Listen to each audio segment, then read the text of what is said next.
जय हो जय हो। चल मंडली हो गल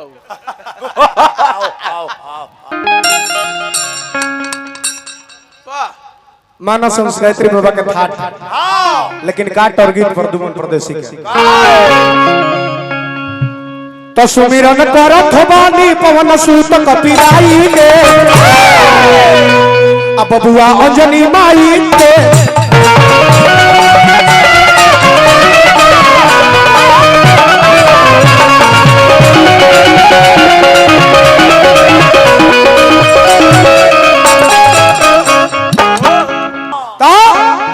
सुमिरन करत बानी पवन सूत कपिराई के बबुआ अंजनी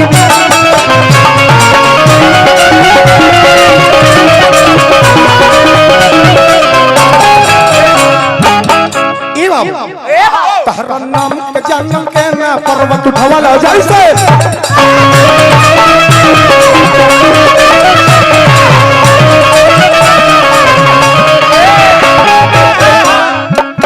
हर क्वालिटी पर प्यार वो सब दे देता नहीं ए जी हो रौरा नाम के जन्म के मैं पर्वत उठवानी जैसे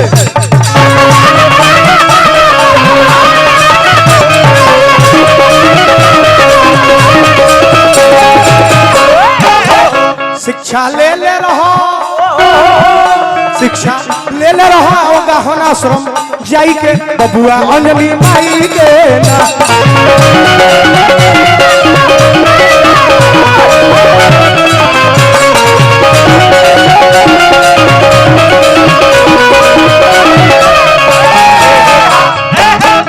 ताहर जय हो मारुति नंदन बट भरल सभावे अभिनंदन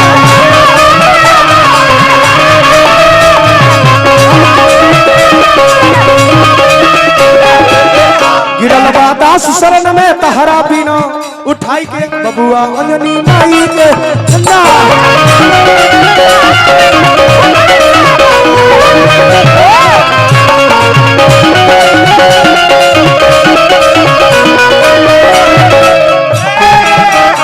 एगो रहन बली बलवान जे करतूर दला गुना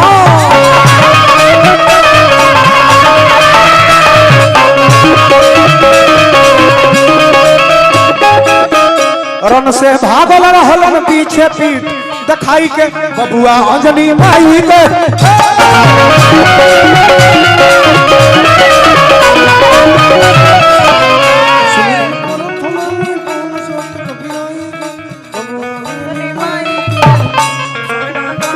नारायण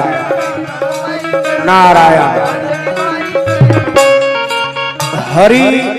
अनंत हरि कथा अनंता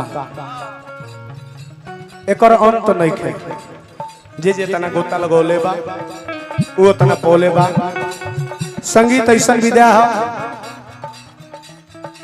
एमे आज लेना कोई पार पौले बा नहीं कोई पार पाई अथाह सागर ना महासागर के उपमा दिहल गइल बा एमे गोता लगाओ दूर के बात बा अभी हम किनार पर भी नहीं पहुंचल प्रयास जारी बा आप सबके दिल जीते खातिर आशीर्वाद बनौले राखी अगला कलाकार भाई रोशन राज जी के समय देवे जाता नहीं प्रेम से बोल दिया आनंद कंद भगवान की।